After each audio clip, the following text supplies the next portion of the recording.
सबसे पहले जो है बना लो एक समलंब। मान लो कि ये एक क्या है, समलंब है।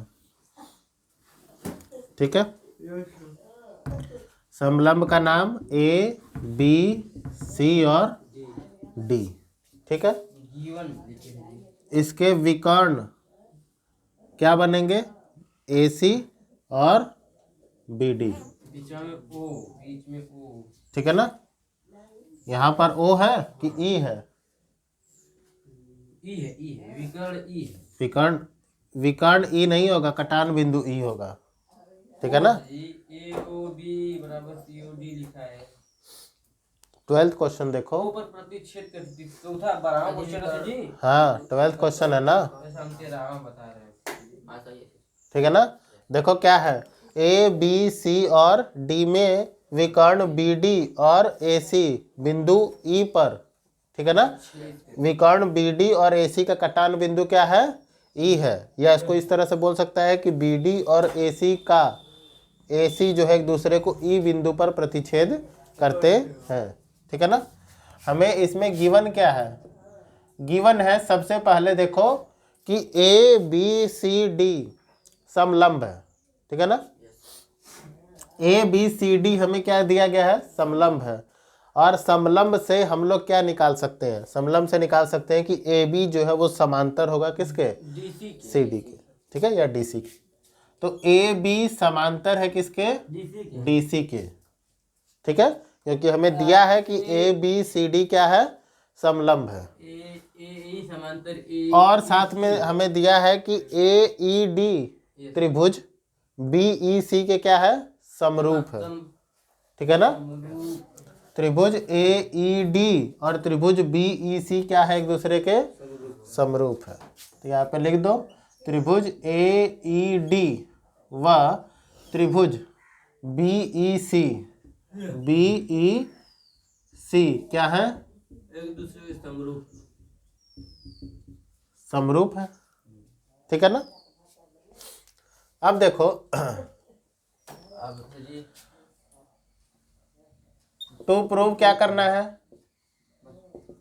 हमें टू प्रूव करना है कि ए डी बराबर है किसके, बीसी के।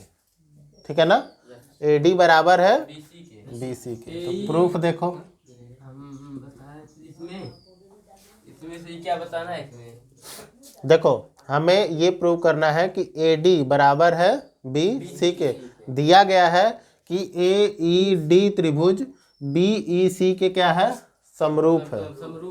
ठीक है ना, क्या है, समरूप है।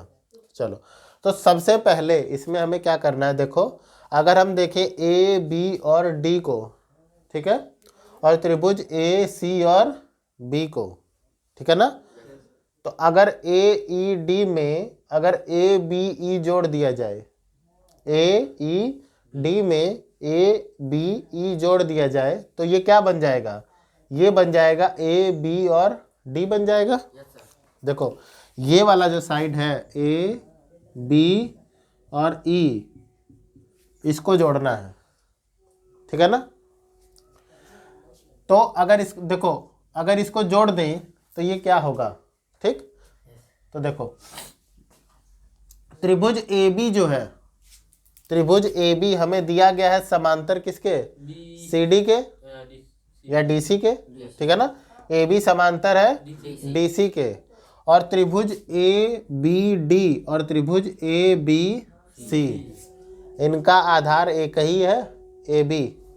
ठीक है ना, इनका आधार क्या है, एक ही है, ए बी। 9वीं क्लास में हम लोग एक प्रमेय पढ़ के आए हैं, एक थ्योरम पढ़ के आए हैं कि दो त्रिभुज जिनका आधार उभयनिष्ठ हो, एक ही आधार हो, ठीक है, और वो दो समांतर रेखाओं के बीच स्थित हो तो उनका क्षेत्रफल क्या होता है, समान होता है। ठीक है ना, दो ऐसे त्रिभुज जिनका आधार एक ही हो, आधार उभयनिष्ठ हो, ठीक है, और वो दो समांतर रेखाओं के बीच स्थित हो तो उनका क्षेत्रफल क्या होता है, समान होता है। ठीक है, क्षेत्रफल क्या होता है, बराबर होता है। तो अब देखो यहाँ पर हमें दिया गया है ना, दिया गया है कि ए बी समांतर है किसके, सी डी के। या DC, AB समांतर है किसके? DC के। ठीक है, और यहां से बोल सकते हो कि त्रिभुज किसका? ABD व त्रिभुज AB और C, ठीक है ना, का आधार कौन सा? आधार क्या होगा? देखो AB भुजा दोनों में आ रही है, चाहे ABD पे आओ या ABC पे जाओ, इसका AB है, ठीक है ना। आधार AB क्या है? उभयनिष्ठ है, ठीक है ना। आधार AB क्या है? तो इसका मतलब क्या है? इसका मतलब है कि त्रिभुज ABD, ठीक है ना, त्रिभुज ABD का क्षेत्रफल बराबर होगा किसके? क्षेत्रफल त्रिभुज AB और C के, ठीक है। क्यों? तो यहाँ पे लिख दो कि उभयनिष्ठ आधार तथा दो समांतर रेखाओं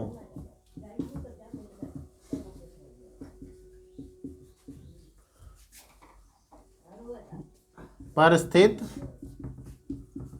त्रिभुजों के क्षेत्रफल क्या होते हैं? समान होते हैं। क्षेत्रफल समान होते हैं, ठीक है ना। ये प्रॉपर्टी 9वीं क्लास में पढ़ के आए हो तुम लोग। तो इसका मतलब कि ABD का क्षेत्रफल बराबर है किसके? ACB के या ABC के। अब देखो ABD की बात करो तो क्या ABE इसमें कॉमन है? ABC में और ABD में ये वाली जो साइड है ये क्षेत्रफल दोनों में आ रहा है, तो इसको माइनस कर दिया जाए, ठीक है। देखो दोनों पक्षों में से क्षेत्रफल ABE घटाने पर, तो घटाओ, यह जाएगा क्षेत्रफल ABD माइनस क्षेत्रफल ABE बराबर क्षेत्रफल ABC माइनस क्षेत्रफल क्या हो जाएगा? AB और E, ठीक है। अगर ABE में से ABD में से तुम ABE माइनस कर दिए तो क्या बचा? AED बचेगा। क्या बचेगा? क्षेत्रफल AED। और इधर क्या बचा?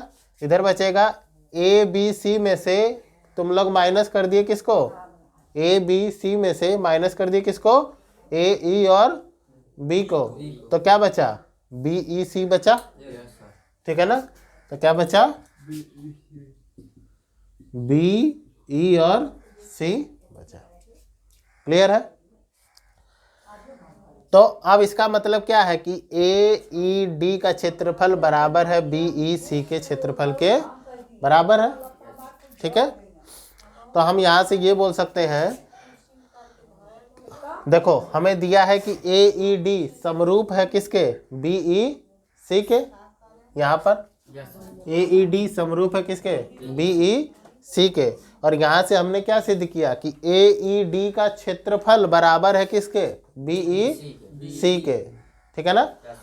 तो हम लोग जानते हैं ना कि क्षेत्रफल, या बोल सकते हो कि त्रिभुज AED, अब देखो त्रिभुज AED समरूप है किसके? त्रिभुज BEC के। ये तो हमें गिवन है।